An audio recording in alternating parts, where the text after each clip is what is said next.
Hello students, now let us discuss what is the geometrical meaning of angular momentum. Let us consider, as we know that angular momentum is what? This is the cross product of position vector of the particle and linear momentum, that is R cross P. So when the particle is moving around a fixed axis, then it is said to be having the rotational motion. Consider a particle which is moving in this three-dimensional, and let us consider the particle is moving in the XY plane, and we are going to consider a very small time duration when the particle is going from the point K to point L. And let us consider when the particle is at point K, the position vector is R, and when it is going to point L, the position vector is R plus dr.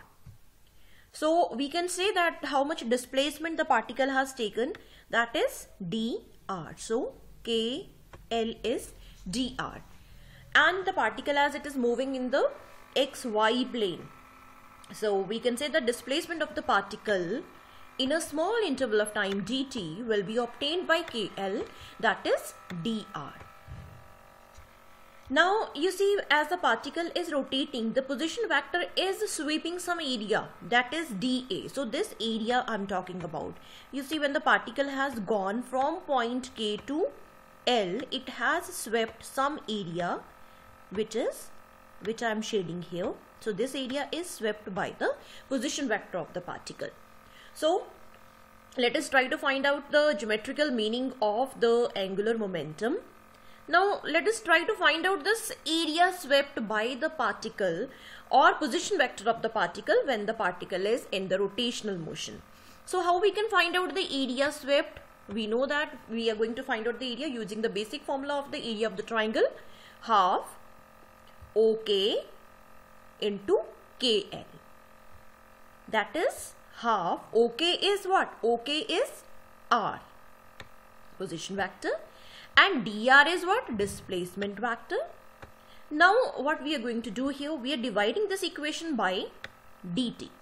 So dA over dt means rate of change of area swept by the position vector is equal to 1 by 2 r vector cross dr over dt. Now we know that what is this dr over dt? Dr over dt is the velocity, linear velocity.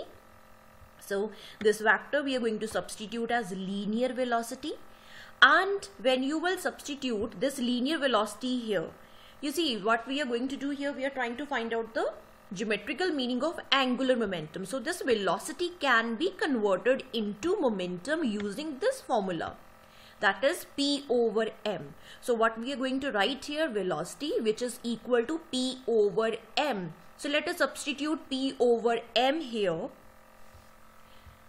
So P over m we have substituted here. So m, you see m is not a vector quantity, I am writing it outside. So 1 over 2m, this is r cross p, and we know that what is r cross p? This is the angular momentum. So angular momentum of the particle is r cross p. So what I am going to substitute here, that is angular momentum. So you see what we have got here.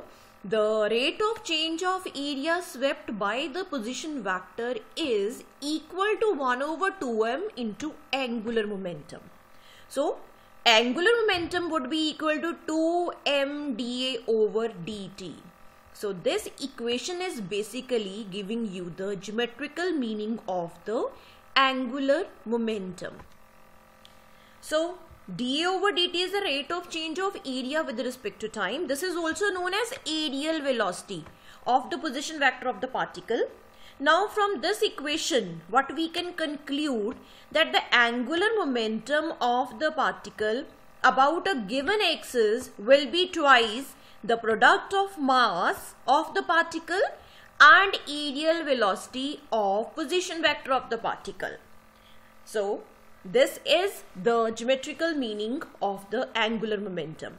So this is the product of 2 times the product of mass and areal velocity of the particle when the particle is in the rotational motion. So this equation will give you the geometrical meaning of the angular momentum. Thank you.